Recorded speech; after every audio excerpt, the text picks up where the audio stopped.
అదరగొట్టే కారం రంగు రుచి ఆచి కారం పొడి.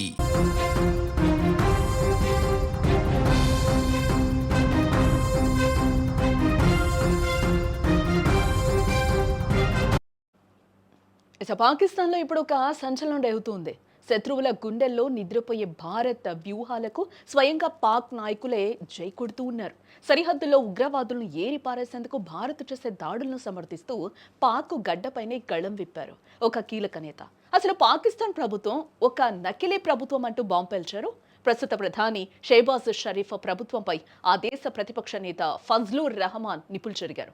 ఆయన చేసిన వ్యాఖ్యలు ఇప్పుడు అంతర్జాతీయ స్థాయిలో హాట్ టాపిక్ అయ్యాయి. షెహబాజ్ ప్రభుత్వం ప్రజాస్వామ్యబద్ధంగా రాలేదని, కేవలం రిగ్గింగ్ ద్వారానే అధికారంలోకి వచ్చిందని ఆయన సవాల్ విసిరారు.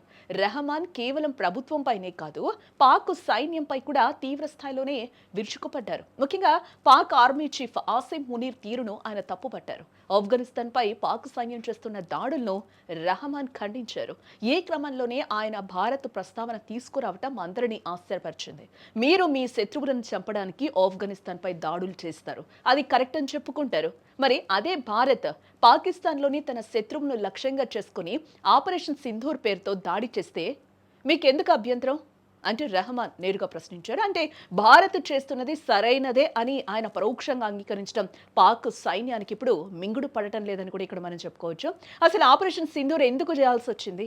ఇక్కడ మనం ప్రధానంగా చెప్పుకోవాల్సింది ఆపరేషన్ సింధూర్ గురించి. 2025 ఏప్రిల్ 22న జమ్మూ కాశ్మీర్లోని పహల్గాంలో ఉగ్రవాదులు ఘోరకలికి పాల్పడ్డారు. పర్యాటకులను మతం పేరుతో వేరు చేసి కళ్ల ముందే వారి భర్తలను కాల్చి చంపారు. ఆ దాడిలో 26 మంది ప్రాణాలు కోల్పోయారు. ఆ ఇల్లాల నుదిటి సింధూరాన్ని ఉగ్రవాదులు తుడిచేశారు. ఆ కన్నీళ్లకు జవాబుగానే భారత్ ఈ ఆపరేషన్కు శ్రీకారం చుట్టింది.